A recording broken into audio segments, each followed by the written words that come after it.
Higala, kumusta? May buntag Iligan, may buntag Mindanao, may buntag Pilipinas. Adlaw nga Lunes karon pizza 24 ni buwan sa Hunyo ning tuiga 2024. Sangan sa ato station manager Pastor Robin Solapas, kini ang inyong KSR Kabisaya Nonay B.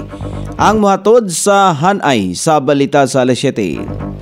O karon sa uluhang tudling sa ato mga balita, mga institusyon sa Iligan mutabang aron mahimong smart city ang Iligan. EDMO mudawat na og aplikante alang sa stall sa Mugna karong tuiga. Pagdawat og event proposals alang sa Diande 2024 giuswag. Sa kauluhan, Pilipinas, bisan kano sa dili kini magpa-under o magpadawg-daog ni bisan kinsa man. Epekto sa Executive Order number 6 nga baratong bugas posible sa Agosto, sumala pa sa Department of Agriculture. Pipila ka mga grupo sa mga mangingisda nanawagan sa mas hugot nga seguridad. National Bureau of Investigation andam na nga magpagawas og supina alang sa technology editor nga gilambigit sa pag-hack sa private government sites. Sa balita sa gawas sa nasod, State of Louisiana gihimong requirement ang pagbutang og napulo ka commandments ngadto sa mga pampublikong tulonghaan. Balita sa kinabuhing Kristohanon sa Iran, gisintensyahan og 10 ka tuig nga pagkabilanggo.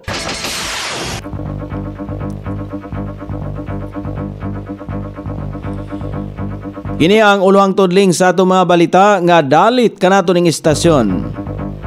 Odi XSR 106.7 sa inyong FM dial. Ang bugtong radyo sa dakbayan sa Iligan nga nagsibya sa balang kasulatan, pinasubay sa inspired and preserved, not simply dictated King James Version sa Anchor Broadcasting Corporation. O karon sa kumpleto nga detalye, una sa balita dinhi sa Iligan. Gihisgutan sa City Health Office Center for Digital Iligan Innovation and Sustainability o mga institusyon sa Iligan nga pagkolekta og mga datos o paghimo og research. Mga institusyon kini nga adunay gitanyag nga kurso sa computer studies. Tinguha nila nga makahimo og smart healthcare alang sa Iligan.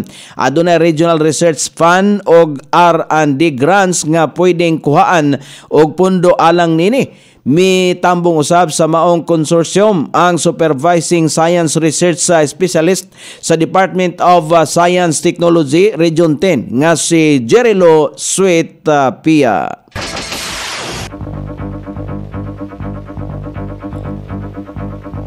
Gasugod na og pagpangdawat ang Economic Enterprise and Development Management Office og application sa mga gustong morenta og stall sa Mugna karong tuiga. Magdala lang og ID, proof of residency og ipahayag kon unsa ang ilaang ibaligya ngadto sa EDMO office sa Tambo Terminal. Sumala pa ni Richie Rubio, ang chairman sa Mugna, nga 8,000 pesos ang renta sa matag espasyo sa stall. Ang morenta na ang magtukod sa stall gamit ang mga indigenous materials sama sa nipa o kawayan. Magsugod og tukod og stalls sa Hulyo 15 ning tuiga o gitinguha nga makapahigayon sa soft opening sa Mugna sa Agosto 15 og mahuman kini ang Mugna sa Oktubre ning tuiga.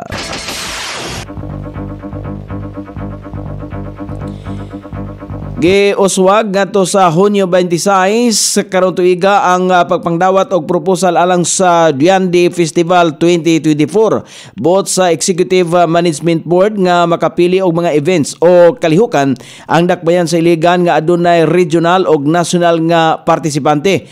Prioridad nga dawaton ang mga events nga adunay kulturanhong kahulugan.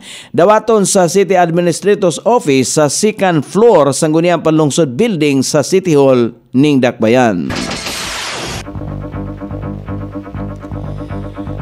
O karon sa balita sa kauluhan nga mabasa sa nagkalain-laing gula sa pamantalaan karong adlaw nga nahipo sa lawak balitana ning istasyon.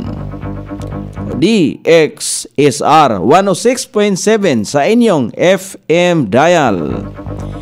Ang buktong radyo sa Dakbayan Siligan nga nagsibya sa balang kasulatan, pinasubay sa inspired and preserved, not simply dictated King James Version sa Angkor Broadcasting Corporation.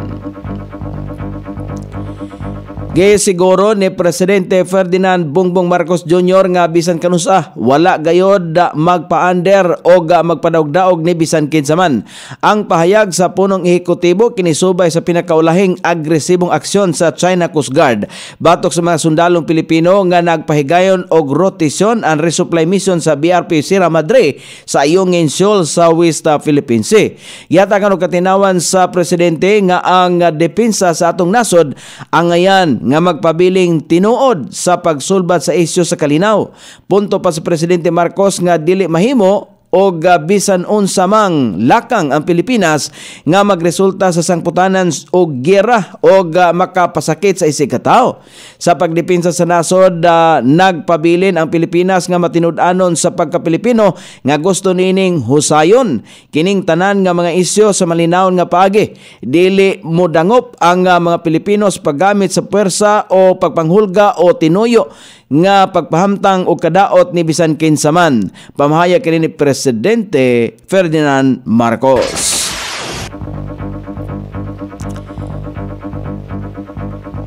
Posible nang makapalit o baratong bugas sugod sa bulan sa Agosto sumala pa sa Department of Agriculture. Umabot na sumala pa sa nasod ang mga imported nga bugas nga mas ubos ang presyo tungod sa epekto sa Executive Order number 62 o 15% nga pagkalta sa taripa sa mga giangkat nga mga bugas o guban pa mga produkto. Gilauman nga matilawan ang kaltas nga 6 pesos ngadto sa 7 pesos ang presyuhan sa imported nga bugas subay sa pagmanabana sa Philippine Statistics Authority. Ipailalong usab sumala pa sa pagsusi sa kada 4 ka bulan kung epektibo ba ang executive order aron mas mamintinar pa ang baratong bugas o mas makapahimulos pa ang mga konsumante. Giawhagan sa pipila ka mga grupo sa mga mangingisda ang kagamhanan nga pakusgan ang maritime security sa Western Mindanao human makitang naglayag ang mga barko sa China kon Chinese Navy sa lugar. Sumala pa kang Roberto Cadodoy Balyon, leader sa katipunan ng kilusang artisano nga mangingisda sa Pilipinas. Basin dili lang kaayo agresibo karon ang China apan dili lang masayran kon unsa ang sunod nga mahitabo sa giatubang taliwala sa mas migrabe pa nga sitwasyon sa West Philippine Sea. Niadtong Hunyo 7 una nang gikataho nga nakita ang duha ka barko sa Chinese People's Liberation Army Navy nga naglayag sa Basilan Strait haduol sa Zamboanga Peninsula. Sumala pa ni Balyon makaulit nga samtang gawas nung naglayag ang mga barko nga panggubat sa China sa kadagatan sa Mindanao, gipalayas usab sa mga lokal kon gipalayas usab ang mga lokal nga mga ngisda sa atong kaugalingong kadagatan sa West Philippine Sea. Samtang gisulti usab ni Edicio Eda de la Torre, presidente sa Philippine Rural Reconstruction Movement, nga double standard ang pagnavigate sa China sa mga kadagatan sa Pilipinas tungod sa ilaang pribilehiyo nga gawas nung paglayag sa ilalom sa United Nations Convention on the Law of the Sea. Samtang gidaog-daog ang mga mangingisda sa Pilipinas sa West Philippine Sea. Ang Philippine Rural Reconstruction Movement mao ang usa ka non-government organization nga nagdala og rural development og local democracy sa nasod nga Pilipinon.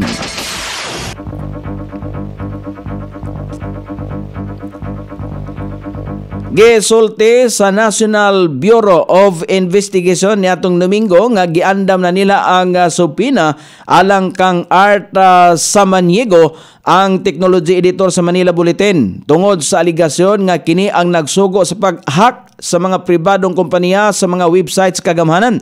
Sumala pa kang NBI Deputy Spokesperson na Sean Michael Dangilan, ang supina pinasubay usab sa extrajudicial confession sa nasikop nga suspect, usa ka IT officer sa nasong media outlet ang nag-ingong siya ang nag-hack sa mga website sa ilalom sa kamanduan ni Samaniego.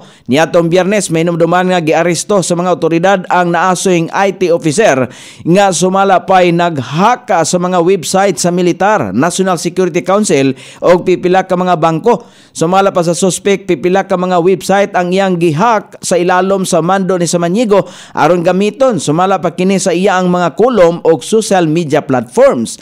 Busa dugang pa ni Dangilan tumong sa supina nga imbestigahan ang mga pasangil batok kang Samaniego nga giawhagan usab nga personal kining muduaw sa NBI aron ipatinaw ang iyang bahin. Hugot usab kining ipanghimakak ni Samaniego nga siya Senior Technology Officer sa nasong Publishing Corporation. Sumala pa niya dugay na siyang kasangga sa mga ahensya sa gobyerno sa larangan sa cyber security. O karon sa balita sa gawa sa nasod, gikinahanglan na sa State of Louisiana sa nasod sa Amerika nga magbutang og 10 commandments ngadto sa mga pampublikong tulungan. Kini ipatuman human nga giaprobahan ni State Governor Jeff Landry ang nasong balaod. Sumala pa ni Landry nga kung gusto sa mga katawhan nga sundon ang balaod, unahon nila ang pagsunod sa mga balaod nga gihatag kang Moses. Dugang pa ni Landry ang 10 commandments adunay dako nga kalabutan sa kasaysayan sa Estados Unidos o pagpaeskwela sa mga kabatan-unan. Giklaro usab ni sa Louisiana nga ang paghimo sa nasong 10 Commandments poster gikinahanglan mismo nga ponduhan gikan sa mga katawhan pinaagi sa donasyon o dili ponduhan gikan sa estado. O karon sa balita sa kinabuhing Kristohanon, human nga gidala sa usa ka American Christian ang iyang kaso may tungod sa pag-apil. Kon pag-apila niya sa kalibutan, kung kalihukan uban ang mga Kristohanon sa nasod, gisentensyahan ang nasong Kristohanon og 10 ka tuig nga pagkabilanggo. Sumala pa sa kapulisan ang nasong Kristohanon kauban ang iyang asawa og mga anak adunay dala nga kopya sa New Testament diin nakasulat kini sa pinulungang Farsi. Apan ang nasong Biblia wala gigamit tungod kay nanihapon lamang sila kauban ang ilang paryente sa iyang asawa.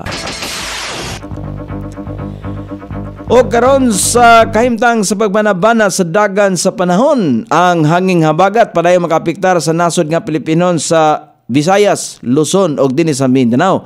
Ang Palawan makatagamtam madag-umon nga kalangitan inubanan sa katag-katag nga mga pag-ulan. Pagpangilat epekto sa hanging habagat, posible ang mga pagbaha o pagdahili sa yuta tungod sa kasarangan. Ngadto na sa usahay kusog ang pagbundak sa ulan sa Eastern Visayas, Surigao del Norte ug Dinagat Island. Madag-umon usab ang kalangitan inubanan sa katag-katag nga mga pag-ulan, pagpanalugdog ug pagpangilat epekto sa Easterles ang matagamtaman sa Metro Manila, Cavite, Batangas, Zambales, Bataan o Occidental Mindoro. Ang Mindanao makatagamtam usab og manag-umon nga kalangitan inubanan sa patak-patak nga mga pag-ulan epekto sa localized thunderstorm. Sukod sa temperatura dinhi sa dakbayan siligan, ang kabugnaon ana sa 25 ug ang kainiton mosangko sa 32 degrees centigrado. Ang adlaw misilang kaganiha sa alas 5:29 ug mosawop unya sa alas 6:28 sa sayong takna sa kagabhion.